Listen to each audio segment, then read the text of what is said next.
Hello everybody, it's Matt with another young adult Catholic video, and I know it's a little late with the Kobe tributes, and I'm not gonna admit or say that like I'm a huge fan or whatever. I liked him and I followed him, of course, but definitely kind of a bandwagon fan in that regards. But in those regards, obviously, rest in peace and prayers and everything to his family. But I wanted to talk kind of about a story Shaq told Shaquille O'Neal, and he said on Kobe's last game, he said, "Drop 50 for me, right? It's your last game." And of course, Kobe went out and dropped 60 in his final game.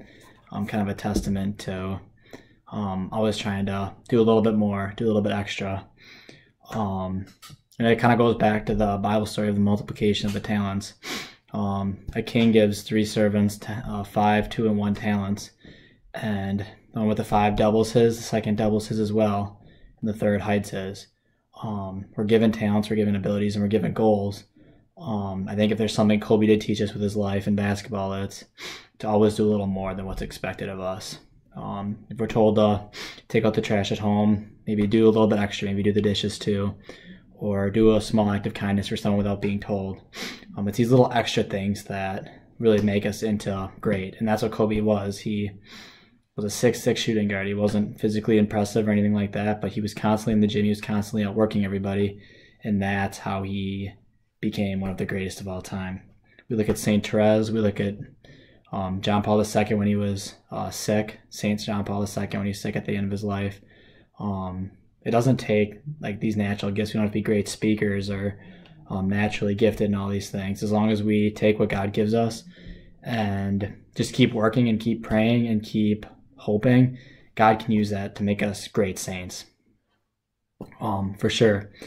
But I think the last testament to Kobe, and the thing that really shows, is how when he did quit basketball and retired, that dedication, level dedication to his family. A lot of those people that knew him and stuff said that he was even more happy and more on fire and everything after he quit basketball, when he was caring for his daughter, teaching her the game, and caring for his family and everything. And it's kind of a testament and kind of a nugget to take for our lives is when we do kind of travel down that path of what we think is going to satisfy us, being great at a sport, loving a job, maybe a relationship that's not in the Lord, anything that we're making an idol for God. When we do get rid of that and we're trying to figure out, what our faith is, or trying to figure out God, use that same fervor into our relationship and our faith with God. Because Kobe at the end of his life was seen going to daily mass. I think to some retrospect he was growing in his faith, but he was definitely caring for his family that much more.